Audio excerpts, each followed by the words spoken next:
Hey there, it's Sina from the Investing Mastermind podcast. In today's episode, Michelle and I are excited to bring you the final part of the interview we had with Charlotte Janis. Charlotte is the granddaughter of the iconic investor Benjamin Graham, and Ben Graham was a mentor to Warren Buffett and shaped Buffett's investment philosophy. Earlier this year, Warren Buffett invited Charlotte to Omaha, where she went through 6 decades of Buffett's personal documents. Some of these invaluable documents have since been added to the Benjamin Graham archive at Columbia's Rare Book and Manuscript Library. If you missed the first 2 parts of our interview with Charlotte, feel free to catch up starting from episode 49, or just keep listening to this one. You're in for a treat either way. Here's Charlotte. I now have the privilege of working for myself for free as the creator and writer of beyondbengraham.com, a not-for-profit blog. My grandfather, Ben Graham, had a distinguished career in finance, but I knew him well after he left Wall Street. He left in 1956. And when I spent time with him, mostly in my teens and early 20s, he also was focused on the inner life. We had that in common. And also what he called the life of the mind, his avid reading and translations of the classics. But he wasn't interested in money or investing or outer success during that time of his life. And he had these qualities of friendliness and a sense of equanimity that I felt from him. And he inspired me to look for fulfillment, not through outer success, but through healing the heart and opening the mind. Warren Buffett spoke about your grandfather's thoughtfulness and generosity. Did he share any specific anecdotes or lessons he learned from your grandfather? He told me that shortly after he came to work for my grandfather in the mid-1950s, their son Howard was born. And Ben Graham gave Mr. Buffett a movie camera as a gift for taking film clips of his growing family. Mr. Buffett said he was struck time and again by Ben's thoughtfulness and generosity. And he kept saying, never expecting anything in return. Mr. Buffett, in turn, gave his baby son Howard the middle name Graham. Mr. Buffett told us, money didn't mean that much to Ben, and don't worry too much about making money. I would say, in keeping with that, my grandfather's attitude, Mr. Buffett seems more interested in making money for his shareholders, not for himself. And I do think that perhaps Mr. Buffett noticed my grandfather's choice of lifestyle after retirement, his simple lifestyle, because he follows that example. Mr. Buffett owns one home that he purchased in 1958, and he drives a 2014 Lincoln. And like Ben, he doesn't seem interested in possessions or living a lavish lifestyle. And it's possible that Ben Graham's example of being content with having less may have influenced Mr. Buffett's decision to donate over $50 billion to charity. Mr. Buffett has pledged to donate 99% of his wealth. Yeah, it's incredible how much your grandfather's spirit lives through Warren Buffett. And you mentioned going through 6 decades worth of Warren Buffett's personal papers. Were there any surprising or unexpected finds that gave you new insight into the relationship between Buffett and your grandfather? Yes, I had the fun and privilege of reading much of the correspondence between Ben Graham and Warren Buffett. And what struck me was it might have been an investment question or something about the book, Intelligent Investor, but there was always a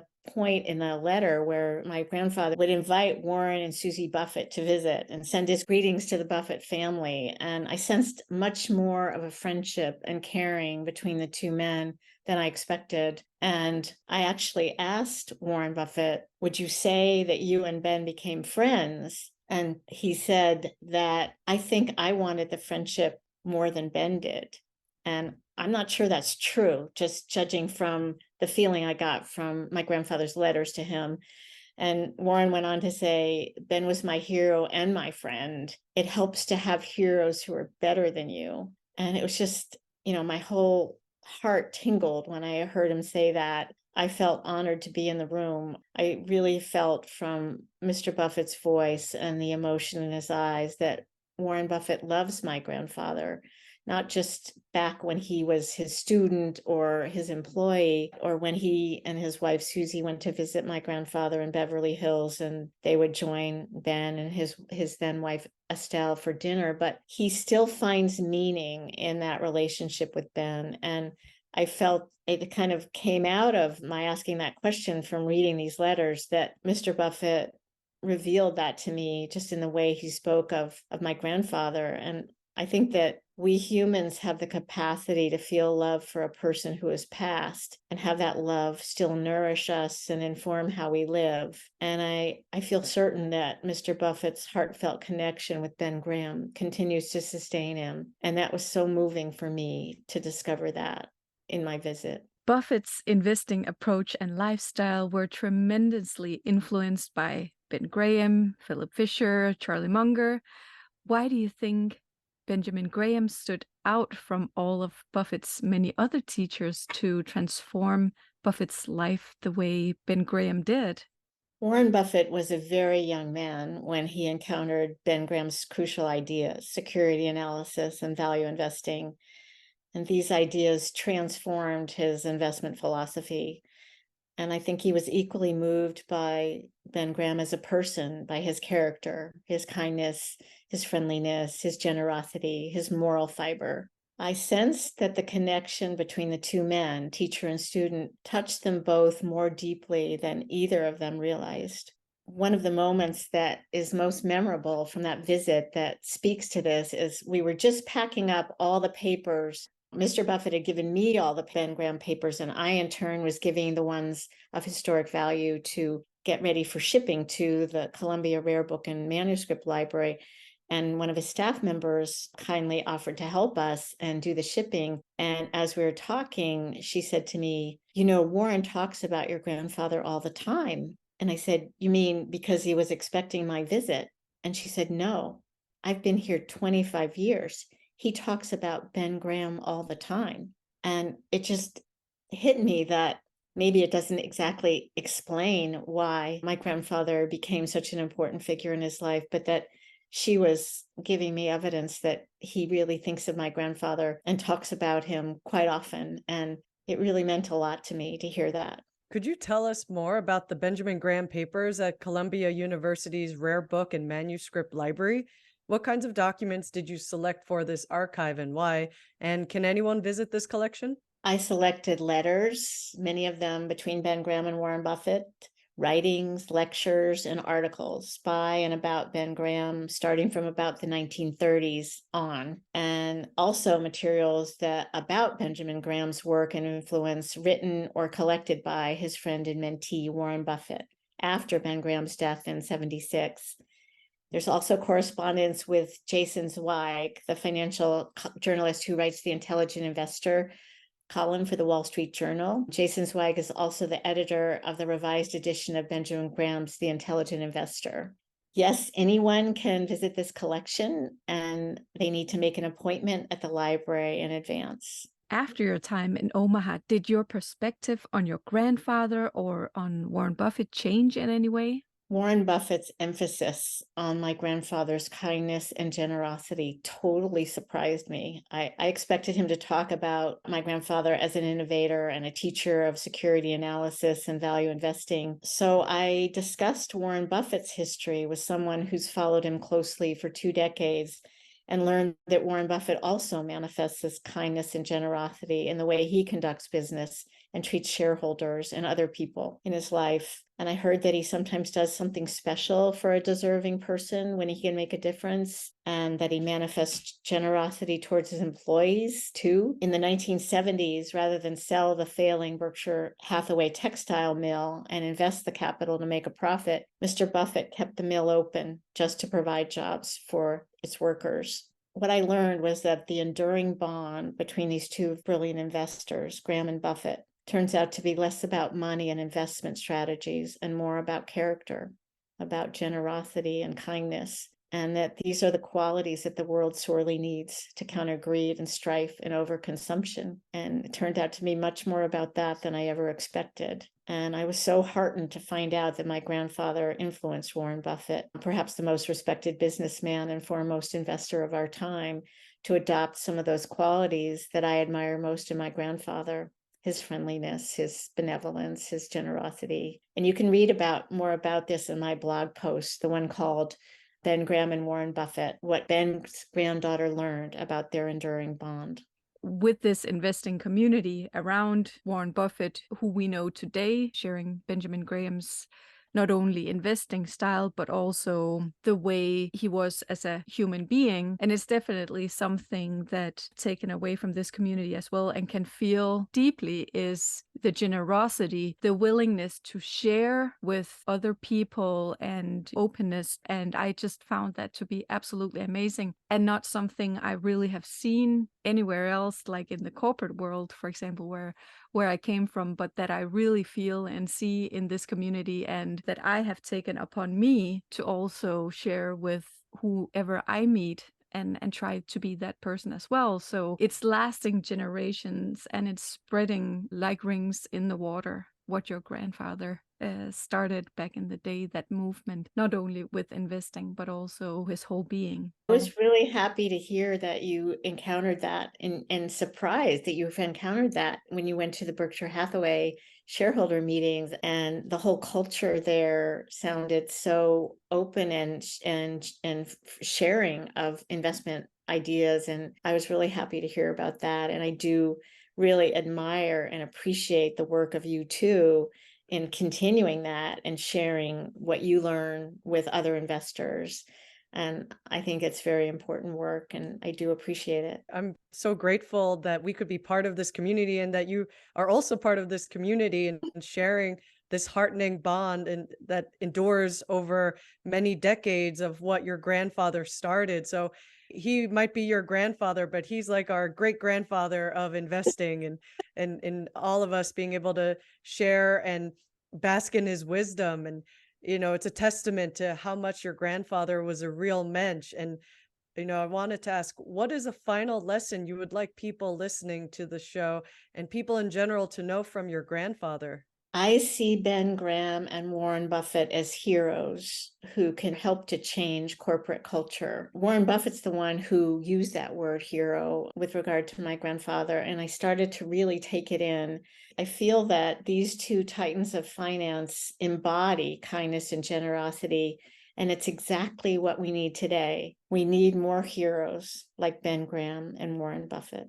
Hear, hear. That's so true. Is there a piece of advice or a quote from Grandpa Ben that you hold close to your heart? I was one of 10 grandchildren who attended Ben Graham's 80th birthday. And here's a quote from his speech that he gave to his family and specifically to his grandchildren. He said, "At least half the pleasures I've enjoyed in life have come from the world of the mind, from things of beauty and culture, especially literature and art." That one means a lot to me because I really experienced his love of literature and his love of poetry. Again, it has nothing to do with money, his enjoyment, his joy that he took in that. And I'll end with another one of my favorite quotes. "The most brilliant financial strategy consists of living well within one's means." Wow. Where can people find you online and read more about the legendary investor Ben Graham and the story behind the legend? You can visit my website, beyondbengraham.com, and find my blog posts on a section called About Ben Graham, which details his Wall Street career and his teaching. Also, one of my favorites, How Ben Graham Became an Inspirational Figure, which touches on some of the inspiring aspects of his life that we've talked about today and which impelled me to start my website and blog. I hope you'll subscribe to get new posts straight to your inbox. I love seeing readers sign up from all over the world. And don't worry, blog posts come in frequently because I work hard to make them meaningful and interesting to my readers and of value. I plan to tell the story behind the legend, which is my grandfather's remarkable evolution from a boyhood on the edge of poverty to spectacular success on Wall Street, to the time at 63, his transformation when he quit Wall Street and began to heal his wounded heart and found fulfillment for the last 2 decades of his life the time that I knew him well. You'll also find a section called Reflections, which are some of my personal memories of my grandfather, including my latest one about that very special postcard that my husband and I found going through Warren Buffett's files in Omaha, where my grandfather wrote to Warren Buffett and his wife, Susie, when Grandpa Ben and I were on that cruise together where we went to Odessa. At that time, Mr. Buffett was 37 years old. I was 16, and my grandfather was in his 70s. And I feel honored and amazed that the postcard Ben Graham wrote to Warren Buffett on the Black Sea turned out to be mostly about me. I couldn't believe it, but I do hope that you'll come and visit and partake of more in beyondbengraham.com, the blog. Thank you. Thank you so much, Charlotte. We truly appreciate you being on the podcast and sharing everything about your grandfather. And I really, really appreciate. And there's so much for us to learn and extract from his life. And I encourage the listeners of the podcast to go to the blog and read about Benjamin Graham. It's an absolutely incredible story. There's so much for us to learn today about his life and reflections that you can make on your own life and your own patterns. It's absolutely inspiring. Absolutely. I'm so we're just so excited and grateful to have learned from you, Charlotte, because Benjamin Graham's spirit continues to live on in each of us, and it teaches us to be people of integrity and to be kind in a world, as you had described in your blog, that is sorely needing those qualities. So we are so touched, and we'll continue to help make sure that your grandfather's spirit lives on through your sharing in your blog and through this podcast. I believe that this definitely is value enhancing for every investor who wants to be not just good at investing, but also wants to be a good member of society. And I think that by us coming together, that continues to move on in society. I'm so grateful to both of you for being so open to inviting me as your guest and to hearing my ideas and welcoming my grandfather's values and all of the things that I was able to talk about today, asking such good and insightful questions, and for sharing this with your listeners and your investment community. And thank you so much, Sina and Michelle. It's been a pleasure working with you today.